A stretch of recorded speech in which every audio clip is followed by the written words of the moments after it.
I know that so many of you think that Android users are antisocial, and I guess you're probably right. Then again, it's long been said that every geek is antisocial, whether you use an Android device or not.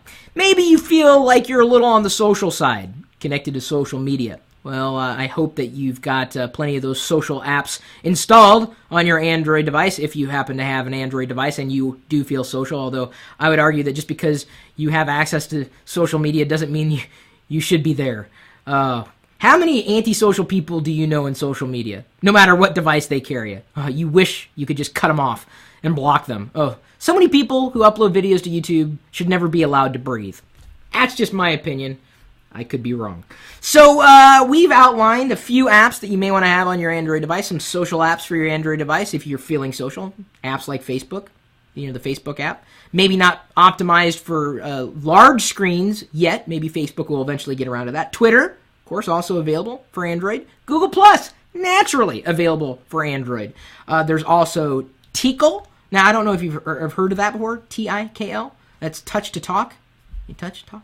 So it's kind of like, think about like push-to-talk messages. It's available on Android, and it's free. Heytel. I love Heytel. I use it on iOS.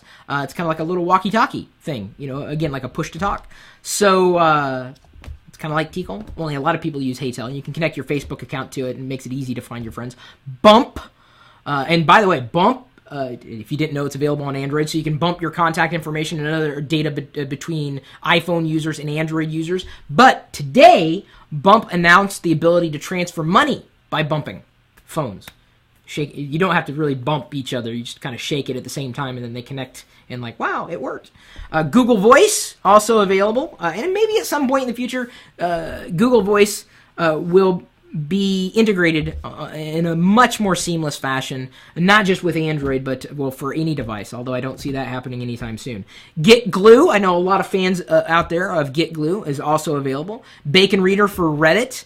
My wife, Fi, is a huge fan of, that's my nickname for my wife, she uses iOS, but she's a fan of Reddit. She shows me, she says, hey Chris, look at, and she shows me a picture, and I'm like, bleh! Like, why did you show me that? It's like, what did she do? What happened, honey?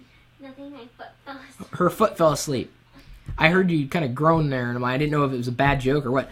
Hootsuite is also available for free to help you manage your Twitter, Facebook, LinkedIn, Foursquare accounts, and at some point in the future, Google Plus as well. So the bottom line is there are a lot of decent apps that are available for Android, just like there are a lot of decent apps available for any mobile platform. You may have 10 apps. As long as those 10 apps allow you to do what it is that you want to do, well, I say that's all that matters. Take a look at the list. We've got all the links for you in one convenient place in the article linked in this video's description on LockerGnome.com.